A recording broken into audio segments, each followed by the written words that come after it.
Tonight on CTV News at 6. As the trade war continues, Canadians stand together. We had many cards in our hand. And of course, we have many hands to play. Ontario's premier says Canada is under economic attack and vows to fight to save jobs. And supporting Canadian industries. More than 1,500 suppliers from across Canada will support the work here at Davie. That means steel workers at Algoma Steel and Sault Ste. Marie. Reaction from the Sioux as Algoma Steel is named as a supplier for Canada's new icebreaker fleet. Plus, the official lineup is out. This documentary is something that's going to last with us. It's going to be played in schools, for a number of years. Cinefest unveils this year's selections, including a gala presentation called Go Terry Go. CTV News at 6 with Marina Moore and Tony Rima with weather. Good evening. Thanks for joining us. A multi-billion-dollar Canadian contract for a Quebec shipbuilder is good news for Sault Ste. Marie, as specialized steel will be used in the construction. We get details and reaction from CTV's Angela Gemmell. Canada is building 6 new icebreakers for the Canadian Coast Guard. The $11 billion federal contract went to Chantier Davie in Quebec, but it needs suppliers. More than 1,500 suppliers from across Canada will support the work here at Davie. That means steel workers at Algoma Steel and Sault Ste. Marie, fabricators at Brennan Steel in Brampton, Ontario, steel specialists at Stigerstall in Hamilton, all working together, producing, preparing, and supplying the high-grade marine steel that forms the backbone of these ships. These polar icebreakers are the best in the world, and they will be using Algoma Steel, because Algoma Steel actually makes that kind of steel. No one from Algoma Steel returned our request for an interview, but on X, the company says it welcomes the announcement, and as Canada's only producer of discrete steel plate, says in part, "We are proud of the role Canadian-made steel will play in strengthening our domestic shipbuilding industry and supply chains." Algoma laid off 1,000 workers earlier this year, in part because of tariffs. Sheehan says using only Canadian suppliers and manufacturers on the ship project shows a commitment by the federal government. We're looking at new opportunities with our Buy Canadian policy, with our national defense strategy, and this fits perfectly in there to help support those jobs, because quite frankly, Trump has set out to destroy the steel industry in Canada, and we're not going to let him happen. Sioux's mayor calls it good news for the community, but wants to see additional orders for Algoma Steel. I think that's exactly what people in the Sioux want to hear more of, and there is a need for it. That's an easy amount of steel for our steel plant to produce, and so there needs to be tens and dozens and hundreds of more orders in that vein. The new vessels will be in service by 2038, but this isn't the first time Algoma and Davie have partnered up. Algoma provided steel plates to the Quebec shipbuilder for Coast Guard icebreakers back in February. Angela Gemmell, CTV News, Sudbury. U.S. President Donald Trump issued a new threat today in response to Canada's counter-tariffs, saying, "Time to teach Canada you can't do this anymore." It comes after he told CNN he may have scuttled the trade deal at the 11th hour. CTV's Mike LeCouture has more on this, and who else weighed in today. I don't know how you feel about Canada. They are one of the worst countries in the world to deal with. President Donald Trump trotted out some well-worn lines to conservative radio host Glenn Beck this morning, saying the U.S. needs very little from Canada. I mean, there are a couple of things that would make it a little inconvenient, but we could get them elsewhere. And it's time to teach Canada you can't do this anymore. The official White House X account also posted this photo of an eagle pinning down a Canadian goose. Meantime, Ontario Premier Doug Ford is continuing to attract anger from Americans for the failure of the deal. If you look at the back channeling that was going on there, apparently Ford was like the devil in Carney's ears, don't do this, don't do this. Ford denies that, but did say he's open to curtailing Ontario's electricity exports to the U.S. as leverage. When Donald Trump wants to take the livelihood and try to hurt our country and hurt our province, I have a job for the people of Ontario. I will fight with every tool I have to protect them. Alberta Premier Daniel Smith has ruled out putting export taxes on Canadian oil going south, as has Saskatchewan's Premier when it comes to potash. While Scott Moe hasn't removed American alcohol from provincial shelves, he did announce a countermeasure today. There was a 50% tariff that was applied to Canadian alcohol exports into the U.S. And so on September the 8th, Saskatchewan will reciprocate that tariff on American alcohol that will come into our province. In Calgary today, Industry Minister Melanie Joly highlighted the $28 billion worth of countermeasures announced by the federal government yesterday, adding it may not be the last step. We had many cards in our hand. And of course, we have many hands to play. It's unclear when those cards will have to be played, but for now, Trump isn't backing down, repeating false claims that Canada has taken the American car and agriculture industries. Mike Lecouteur, CTV News, Ottawa. Ontario Premier Doug Ford praised Prime Minister Mark Carney today for making the right choice by walking away from trade talks with the U.S. Ford says the PM has his full support in standing up for Canada, but there's also a need to provide further measures for businesses impacted by new tariffs. That means eliminating federal greenhouse gas emission standards for Canadian-made vehicles and exempting tariff-impacted sectors from federal emissions performance standards, which together add hundreds of millions of dollars in cost for Canadian businesses that make us uncompetitive. Tariff rate quotas on steel imports need to be dropped to zero on countries that do not have free trade agreements with Canada and to 12% on countries that do have free trade agreements. Meanwhile, Ford says he's going to double down on the province's Buy Ontario policy. In a letter to the province's board chairs, Ford says, quote, "I'm writing to remind you of your responsibility under our government's Buy Ontario policies to support Ontario and Canadian businesses and workers and encourage you to go even further where possible. It's more important than ever that we all look for ways to support local businesses and producers." Ford goes on to say our government's Buy Ontario policies are a floor, not a ceiling. By ensuring as much of this spending as possible is directed to Ontario and Canadian businesses, we can make the difference for a company that might otherwise be forced to close its doors or lay off employees as a result of these tariffs. And by the way, Premier Doug Ford will be in Sudbury tomorrow for a media event with other provincial and local dignitaries. No other information was provided, but we will have coverage right here tomorrow. Meanwhile, the Federation of Northern Ontario Municipalities, or FNOM, which represents 110 municipalities across our region, is weighing in, saying this is not the time for partisan politics. In a statement to the media, it writes in part, "Our position is clear. Stand with the Government of Canada. Support our workers and industries, buy Canadian, and remain united as Canadians."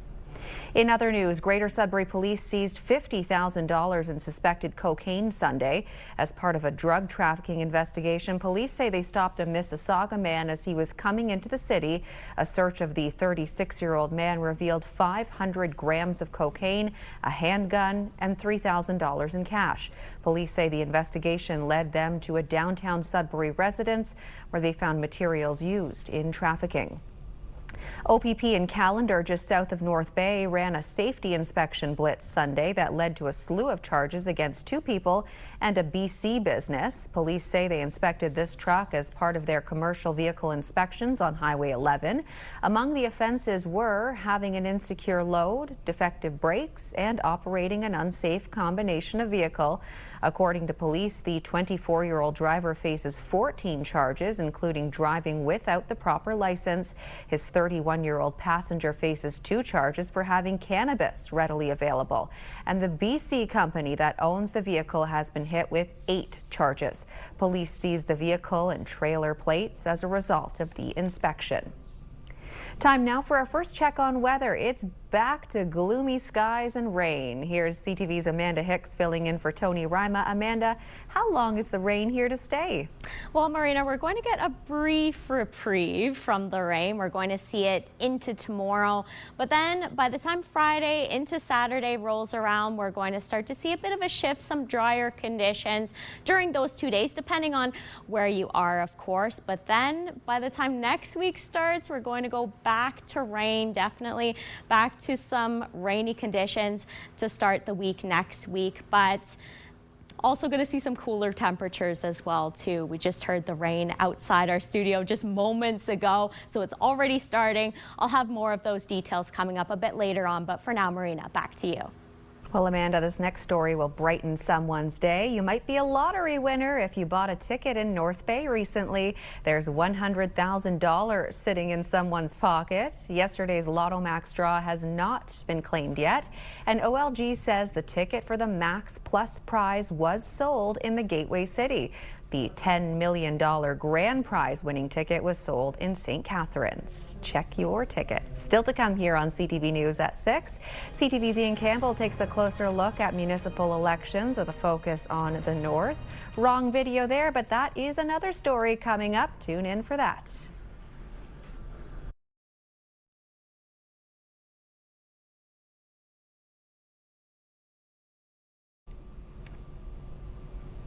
Welcome back. We begin a weekly series tonight focusing on the municipal election and the issues facing Northern Ontario communities. CTV's Ian Campbell joins us live in studio as we kick things off with our local coverage leading up to voting day. Ian, the topic of elections has kind of been overshadowed lately. Well, that's right, Marina. With all this talk of a trade war with the Americans on the provincial and federal levels, it might have slipped the minds of some, but municipal election season in Ontario is now underway. What's that mean? In a little over 8 weeks, we will be heading to the polls to cast ballots for new municipal governments. How will this work? Well, that will depend on the municipality and where you live in Northern Ontario. Those of us having an election will see likely polling stations in the larger cities where those Northern Ontarians, who live in smaller communities, myself included in that, could be casting ballots either online or via the phone. Electronic ballots are also being extended to some voters in larger cities like Sudbury. That begins there on October 16th. First thing is first, municipalities and the province are asking all voters to make sure they are eligible and registered. We'll have a link up to that registration site on our website at ctvnewsnorthernontario.ca. To be eligible, you must be at least 18 years of age or older, a Canadian citizen, and be the resident, owner, or tenant of land in the municipality where you are voting. Voters in most cases will be asked to cast 3 votes, one for mayor, one for councillor, and one for school board trustee. Now, there are some circumstances. You'll see Kapuskasing there on the left and Fauquier-Strickland Township there on the right, where there will be no election in some communities. In towns like Kapuskasing, there was just enough candidates where everyone was acclaimed. And in Fauquier-Strickland, we are getting just some new reporting. The township now has enough candidates. They had extended the deadline after no one had put their hat into the ring. One person is running for mayor and 6 are running for 4 council positions. One interesting note that affects many of us here in Northern Ontario: can I vote in a municipality if I just own a cottage, a camp, or even a business? According to the Municipal Elections Act of 1996, you must be an owner or a tenant of land. What that means? Well, many Ontario residents can now vote in more than one municipality if their primary residence is in one community and they own property in another. For questions on that, it's always good to contact the clerk's office in your town, township, or city. Most of the municipalities have been advertising the details of what to expect on their websites, but details of what will happen election day for most have yet to be disclosed. We are following that very closely with the trade talk right now underway. Many will also be looking to see what this will mean for voter turnout. Municipalities are the local voice that do report to those provincial leaders. Now, according to a study by the Association of Municipalities of Ontario, or AMO, voter turnout in 2022 was only 32.9%. That was based on 385 municipalities across the province that had direct elections. It also saw a 6-point drop from 2018. With so much on the line right now, will those numbers increase? Will Ontarians return to the polls?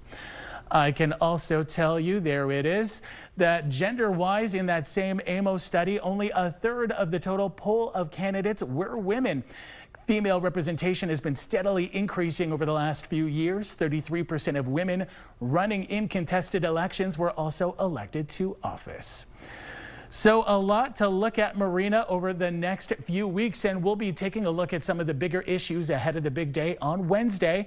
We'll also be posting all of our coverage online at CTV News Northern Ontario.ca. Don't forget the big day at 11:30, October 26th, as the results start pouring in.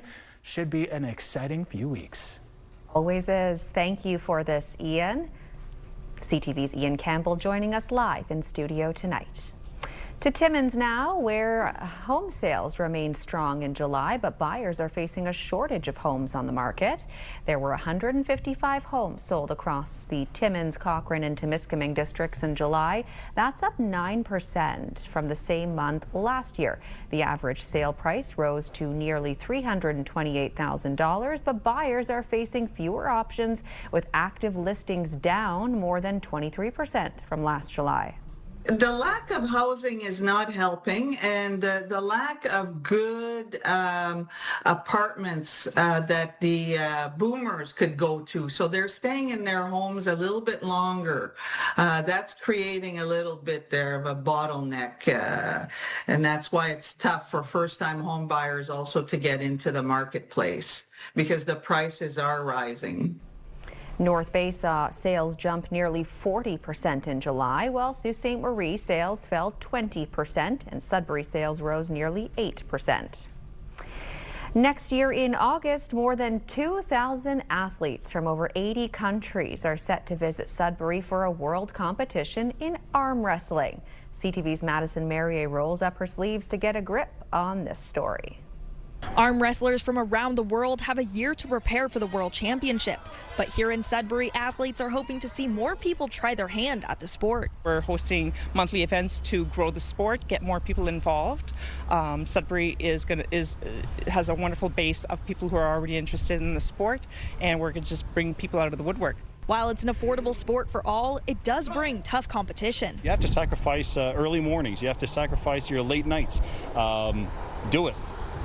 If you want to get further, like any other sport, right, you got to sacrifice something, right? You can be the best in Canada and think you're going to have a good opportunity, but unless you're training and competing at that level, it's very difficult to be in a podium at this event.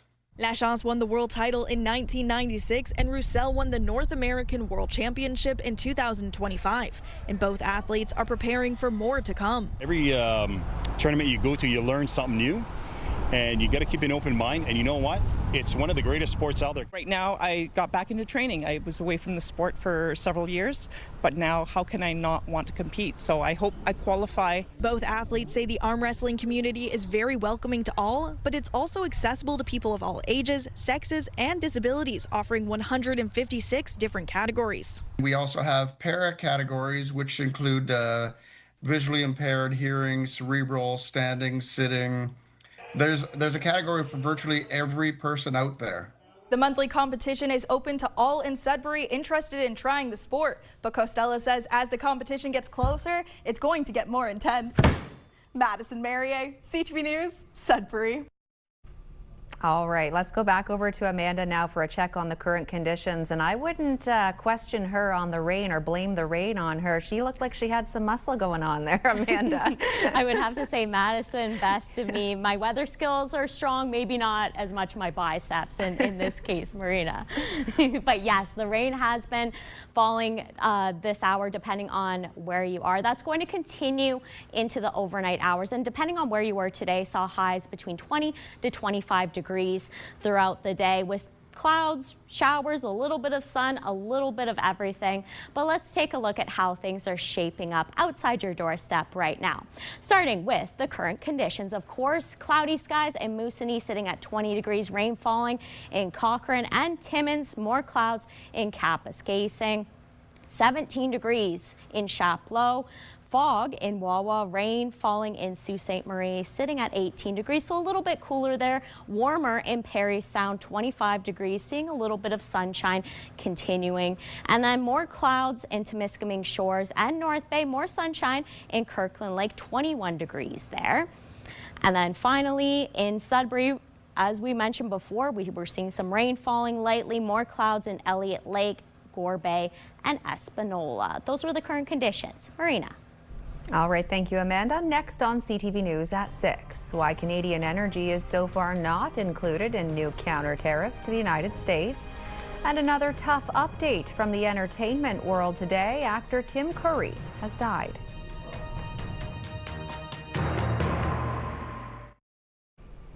Alberta Energy has so far been excluded from the tariff battle between Canada and the United States, and Premier Daniel Smith is calling on Ottawa to keep it that way, saying that it's not a viable option. CTV's Tyson Fedor has that story.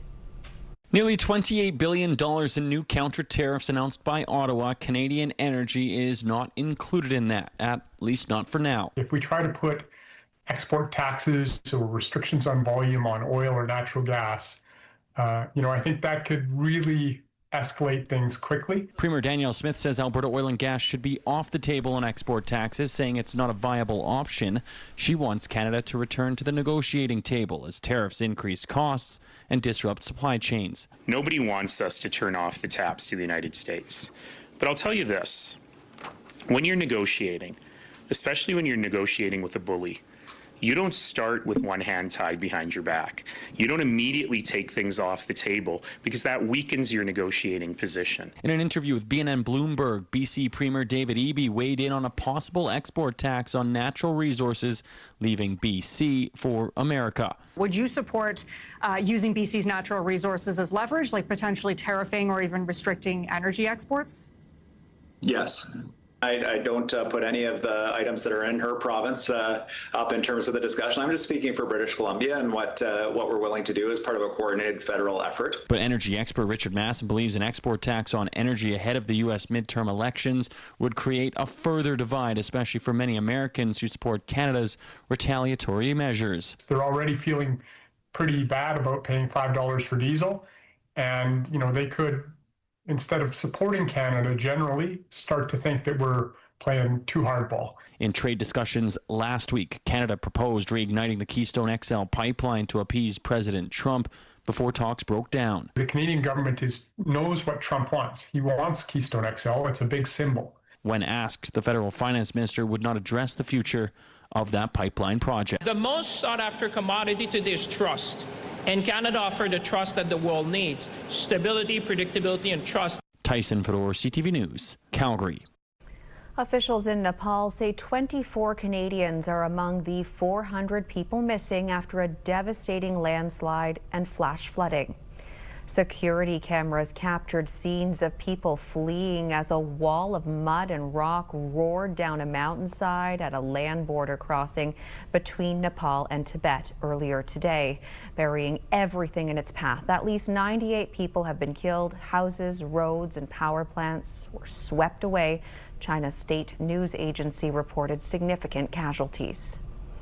As the entertainment world reels from the loss of Dolly Parton, we've learned today that actor Tim Curry has died. So, come up to the lab and see what's on the slab. The British actor was known for playing eccentric roles, perhaps most prominently in the Rocky Horror Picture Show, but he had a lengthy list of credits on both screen and stage. He also suffered a life-altering stroke in 2012. It's being reported he died last night at his Los Angeles home. No cause has been shared. Curry was 80 years old. There's more news ahead, but first, your full weather forecast with Amanda Hicks, and rain seems to be dominating over the next week, Amanda. I'd say so, Marina. Yeah, good week to get caught up on some shows that maybe you've been putting off to binge for sure. Let's get into the weather now, starting with the forecast radar. So yes, we've got rain expected overnight, continuing into Thursday. By the time Friday rolls around, though, that's when we're going to see some drier conditions, depending on where you are, though. though, of course. It's either going to be Friday or Saturday where you're going to be seeing some, drier conditions out there. But in terms of the rain, some more, some less, depending on where you are in North Bay. Of course, 31 millimeters of rain by Friday evening, only 5 in Sault Ste. Marie. So yeah, some areas are going to be seeing a lot of rain, some others not so much.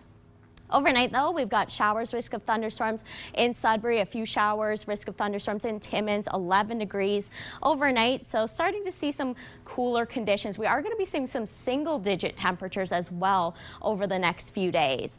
Few showers in Kapuskasing-Hearst, 16 degrees in Gore Bay with showers and risk of thunderstorms.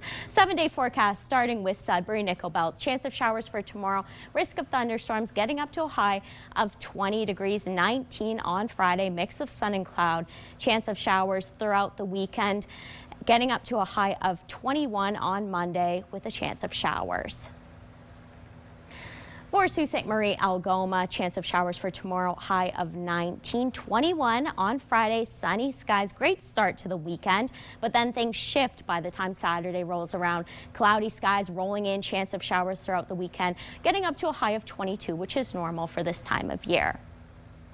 For Timmins, Cochrane, Kapuskasing, chance of showers for tomorrow, high of 16, 17 on Friday. Only slight chance of showers, mix of sun and cloud on Saturday, and then clouds rolling in on Sunday, and a chance of showers to start the week on Monday. For Timiskaming Shores, Kirkland Lake, chance of showers, risk of thunderstorms for tomorrow, getting up to 21. But look at that overnight low, those single-digit temperatures, 6 degrees, continuing into Friday, only 8 degrees overnight, but you'll be seeing some sunny skies, getting up to a high of 18. Chance of showers throughout the weekend, and a stronger chance of showers, though, to start the week on Monday, getting up to a high of 21. And finally, for North Bay, West Nipissing, chance of showers, risk of thunderstorms for tomorrow, high of 22, mix of sun and cloud on Friday, chance of showers on Saturday with a few sunny breaks there. Continuing on into Sunday, more clouds, then sun for sure, getting up to a high of 20, and then a chance of showers to start the week on Monday. And let's take a look at today's weather pick of the day. That was sent in by Paul Mosher from Huron Shores. 2 cute little duckies there, that's for sure. Thank you so much, Paul, for sending that in. If anyone has any pictures they want to send in, feel free. There's more news ahead. Stay with us.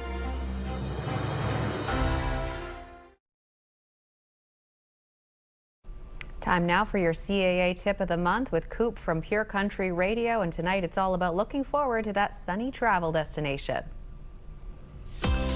This winter, many Canadians will look for an extended break from the cold, the snow, and the shoveling. But if you are planning to do a long stay vacation, have tips to make it better for both beginners and seasoned travelers on my CAA tip of the month. Choose one destination as your home base. A long stay is about living somewhere, not sightseeing every day. Settle into one destination and take day trips from there for a more relaxed and authentic experience. Travel during the colder season to enjoy fewer crowds, milder temperatures, and better value. Pack for all types of weather and consider renting a car to give yourself flexibility to explore at your own pace.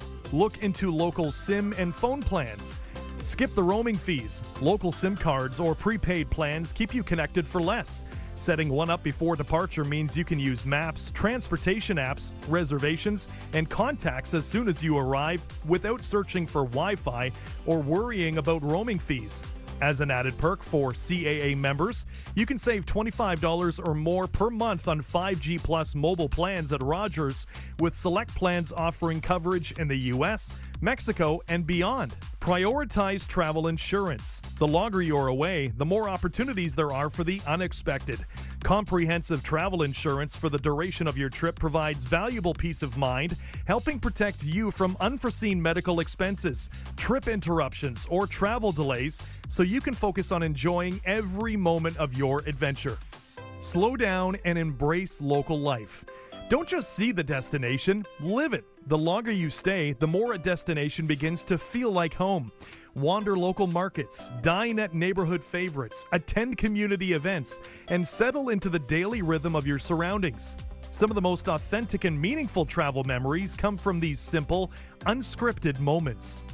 And finally, ease into long-stay travel with a group.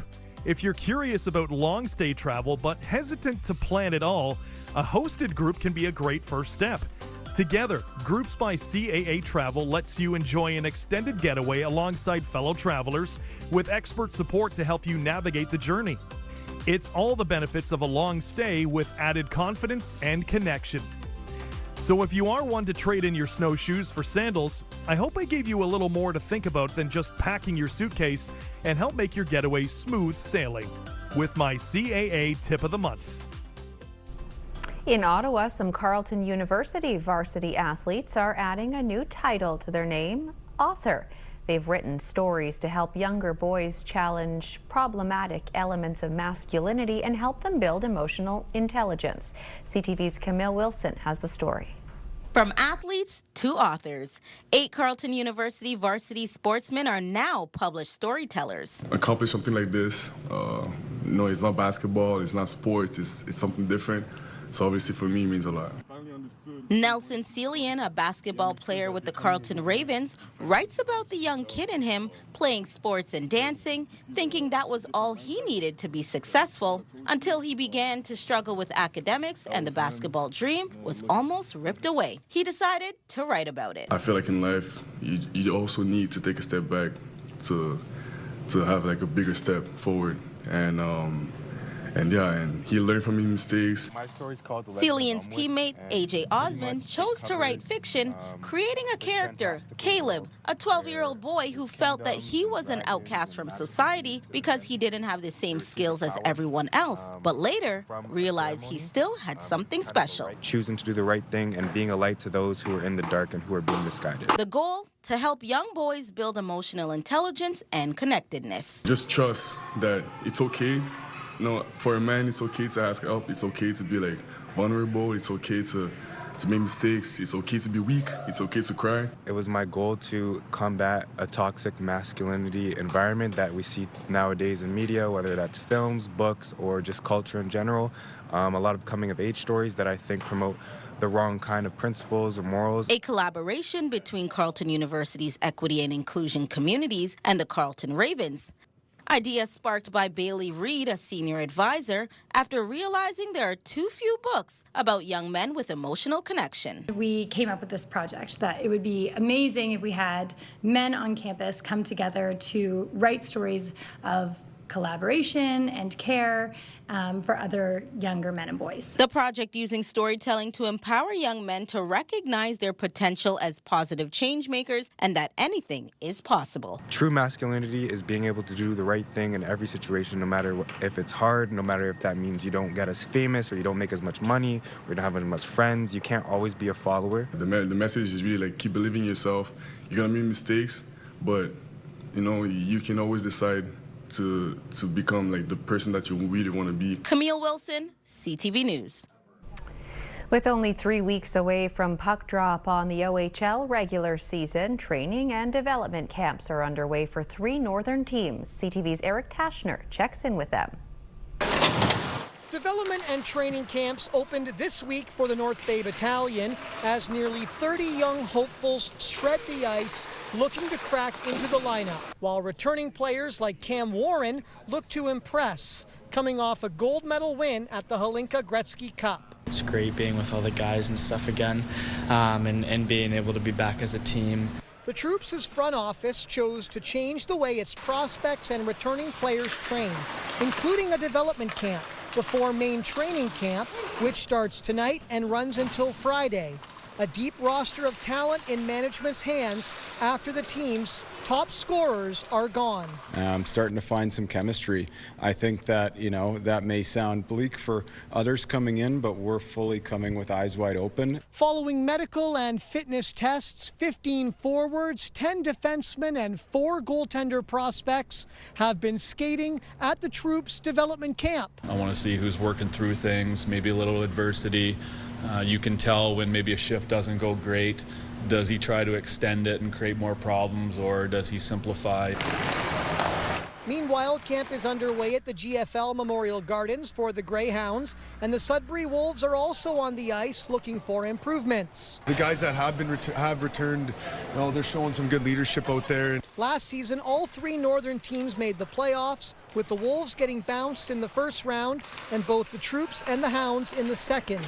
All 3 teams are looking to build on that playoff push. There's spots open to earn. We want to see these guys bring their top game and then make the decisions hard for us. That means high expectation turns to motivation with a new OHL season right around the corner. The sky's the limit for us. A couple new guys, but a lot of familiar faces that everybody's used to here. Eric Tashner, CTV News, North Bay. And still ahead on CTV News at 6, Blue Rodeo is back in Sudbury. CTV's Rick Wyman chats with frontman Jim Cuddy ahead of tomorrow's concert after the break. No strangers to Greater Sudbury. Blue Rodeo will be at the Grace Hartman Amphitheater coming up on Thursday evening, Bell Park. And again, we're proud to have the opportunity to talk to Jim Cuddy, Blue Rodeo member, and of course, big fan of Sudbury. I've got to ask you, Jim, thanks for doing this, by the way. How many times have you visited Sudbury and performed? Well, a number of times. I mean, over the years, always. But now with the amphitheater, I guess this might be our 3rd or 4th time at the new amphitheater. It's a great place. I mean, we've always loved coming to Sudbury, and sometimes there's a right venue and sometimes there's not, and now there's really a right venue. No, Sudbury's always been very hospitable for Blue Rodeo, so tell me the dynamic. Someone mentioned the other day John Lennon, Paul McCartney never lasted as long as you and Greg Keeler have, so I guess that's a tribute to your ability to get along, come up with some great music, and of course entertain generations of fans now for over 40 years. We have been fortunate to be so embraced by Canadian, what a slip, by Canadian audiences, and you can see what's on my mind. And we've never shied away from going everywhere we can in this country. So I think that has been mutually beneficial because we have loved everywhere we've been, and I think people appreciate it when you come to their region, their city, their town. So. Yeah, we've been, I think at this point, after 40 some odd years, you just are kind of filled with gratitude that people come out, that they sing the songs, that it's a enjoyable escape evening for them, which I think is important now. Oh, very important considering the troubled times in which we live in. Tell me about the set list. I mean, it's great to be able to perform the tried, tested, and true tunes. Anything new, anything different? Is there a variation in your set list for Sudbury? Every year we try to reinvent our set list. Obviously, there's some core songs that we would be remiss if we didn't play, and we like playing. And this time we kind of mined a bunch of the records that are mid-90s records, Small Miracles, Days in Between, and we pulled out a bunch of songs from those records, and we're sort of reintroducing them. They are a little bit more complicated. So now that we're a 7-piece band, we can actually perform them with in all their forms. So it's been really good. It's always hard to make an old band learn new old songs. So we had a few growing pains about that. But now that we've come through, Sudbury is our second last show of the summer, so we're reaching a peak. Jim, thanks for doing this. The legendary Blue Rodeo, Greg Keeler, of course, Jim Cuddy, and the cast of characters. Thursday night, Grace Hartman Amphitheater, Bell Park. You don't want to miss it. It's going to be a great show, I'm sure. Well, the lineup for Sudbury's International Film Festival Cinefest was unveiled today. Organizers say 120 films will hit the screen this year, showcasing productions from every continent and some strong Canadian selections. CTV's Alana Everson has a preview. Run, Terry, Run is the CTV Gala presentation opening night, September 19. The film features behind-the-scenes, never-seen-before footage of the 1980 Marathon of Hope. Run Terry Run is a Canadian story, a Canadian filmmaker about Terry Fox, obviously. This documentary is something that's going to last with us. It's going to be played in schools, for a number of years. The film lineup this year features 6 Indigenous films, which organizers say they selected for being strong and insightful. We try to emphasize the truth and reconciliation aspect that's happening in Canada, and trying to program films that are about having insight on the people, in the Indigenous people throughout Canada. The concept for the festival this year was developed by Sudbury creative designer Tony Jurgelis. The theme is for thinkers and feelers. Films make us think, art makes us think, but it also, when we watch things together, there's a great feeling and there's a great passion, there's excitement that's generated. Sometimes we cry, we laugh together, and it's that shared experience as well. A special presentation film this year is Your Mother, Your Mother, Your Mother. It will be premiering at the Toronto International Film Festival before coming to Sudbury. There's also a gala presentation of I Play Rocky, which is a biographical drama that follows the development and production of the 1976 film Rocky. Officials with Cinefest say this year's lineup includes films from every continent, coast-to-coast Canadian content, and several films from Northern Ontario. The International Film Festival runs from September 19th to 27th. Alana Everson, CTV News, Sudbury. And Sudbury's Yes Theatre has announced its final show date for the company's most successful play to date. The final performance of Come From Away will hit the stage on September 11th, marking the 25th anniversary of the terrorist attack and the events that followed that inspired the musical. Come From Away has broken Yes Theatre box office records, and when it closes next month, it will have set a new record for longest running show at 10 weeks. Former co-stars of Dolly Parton are sharing memories of the late singer, and new episodes of a hit show are set to stream later this year. Alex Stone has the latest in tonight's Hollywood Report. Hi, everybody. Dolly Parton's friends and collaborators mourning the country superstar's passing. In a statement to ABC News, Linda Ronstadt writing, "I am deeply saddened by the passing of my friend Dolly Parton. One of the most extraordinary musical experiences of my life was recording with her." Comedian Lily Tomlin, who starred alongside Parton and Jane Fonda in the film 9 to 5, shared a photo with Parton captioned, "No words." The music icon star on the Hollywood Walk of Fame overflowing with tributes. Parton was 80 years old. Former Downton Abbey star Dan Stevens will suit up to serve the public trust in a new RoboCop series for Prime Video. The original RoboCop came out in 1987 and was followed by 2 movie sequels and a 2014 remake. These people could be killers. Only Murders in the Building will return with new episodes before the end of the year. Season 6 of the mystery series, dubbed Only Murders in London, will premiere on Hulu December 8th and follow the characters as they solve a case across the pond. Disney is a parent company of Hulu and ABC News. And happy birthday to Keke Palmer, who turns 33 today. That's what's happening in Hollywood. I'm Alex Stone.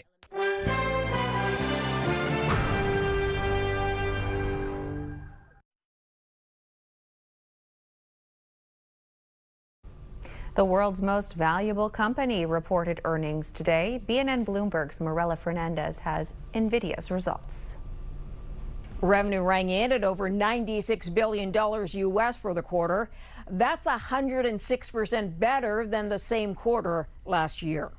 $89 billion of that is data center revenue. NVIDIA CEO says the AI infrastructure build-out is at full steam, but the stock moved down in after-hours trading, with the AI company's outlook failing to impress investors. Revenue for the third quarter is estimated to be about $108 billion U.S., which did fall short of some projections. Here are the closing numbers for the day. The Canadian dollar is down to 72.05 U.S. West Texas Intermediate down to 82.23 U.S. a barrel. Western Canadian Select down to 63.50, and the TSX lost 143 points today. Those are your business headlines. I'm Marina Fernandez. And here's a look at the current prices for some key commodities we watch. Gold dropped $47.67, closing the day at $46.1103 US an ounce. Silver up 11 cents. Copper gained another penny today, while nickel dipped 4 cents, ending at $7.60 US a pound. All right, back we go to Amanda now for one last look at the weather for Thursday. Well, Marina, I might have lost that arm wrestle earlier on, but tomorrow's weather is putting up a fight of its own. Let's take a look here. Sudbury, chance of showers as well in Timmins. Slight chance of showers in Sault Ste. Marie, between 16 to 20 degrees, so some cooler temperatures there. Chance of showers in North Bay, Parry Sound, and Temiskaming Shores, between 20 to 22 degrees. But the good news is we're going to be seeing some drier conditions after tomorrow. Marina. Well, speaking of putting up a fight, in Spain, the world's biggest and messiest food fight has begun. Thousands of revelers took part in the La Tomatina festival today. During the event, attendees throw tomatoes at each other for 1 hour. Organizers expect 22,000 people from around the world this year and say 150,000 kilograms of tomatoes will be used. The Tomatina fight originated from a spontaneous battle amongst villagers in 1945. The event was banned for a time during the 1950s, but now draws a huge international following. We're going to leave you with some of these visuals as we say goodnight, and thanks for watching. Ian Campbell is in at 11:30 with your late local news.